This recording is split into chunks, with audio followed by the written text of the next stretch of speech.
Well, my role in IDAF came about through my membership of the Irish anti-apartheid movement, of which I was a founder member in 1964 at the time of the Rivonia trial here in South Africa. And the principal people behind the Irish anti-apartheid movement at the time were Professor Kader Asmal and his wife Louise Asmal. And then for many years I was Kader's vice chair in the anti-apartheid movement, which explains why I became deeply involved also in IDAF.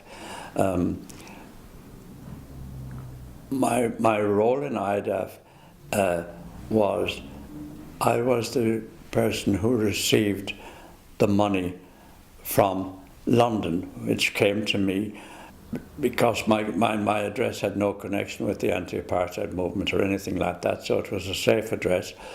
And then that money was distributed through Louise Asmal, and we had permission from the Minister of Posts and Telegraphs to purchase large amounts regularly, perhaps every 6 weeks or so, of small denomination postal orders, and the postal orders were then sent off to the many recipients of the people in South Africa to help. These were people whose husbands and sons and so on who were involved in the struggle for freedom here and who had families to raise.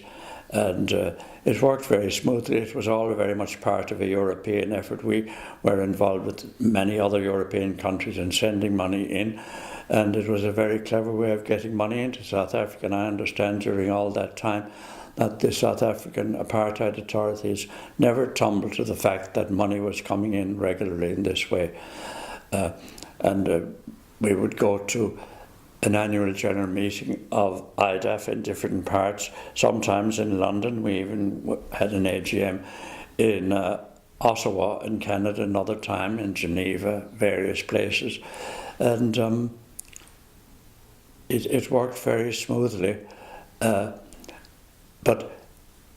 I think probably anyone who's knows about IDAF knows the mechanics of it. The letters that were sent with the money to the recipients in South Africa were letters that spoke about families and schooling of the children and so on. They were innocuous letters that even if a postal package being sent with the money orders and so on, or postal orders, they would reveal absolutely nothing as to the connection with any anti-apartheid movement or International Defence and Aid Fund or anything like that. So the work now continues as the Canon Collins Trust. So why do you think this is important?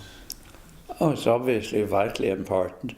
The most recent communication I had from the Canon Collins Trust was telling us about the number of African students who have benefited from the Trust, who've gone through third level education, second and third level education. It's of vital importance that South Africans who would have had no bit of advantage at all under the old system of apartheid, they are now being prepared to take their place in a modern progressive South African society, fully educated, and it's vitally important. And also, of course, the Canon Collins Trust, it remembers Canon John Collins of St. Paul's Cathedral, who was really a very wonderful gentleman, and he and his wife Diana were really big wheels in IDAF, and it is important they should be remembered because they put their money, as it were, where their mouths were. They fought for freedom and democracy in South Africa. So it is for all those reasons I think it's vitally important that the Canon Collins Trust should continue to provide the right type of South African to help continue the education of South Africans who may have been deprived and who were deprived in the old days and who may now still need funding for their endeavours.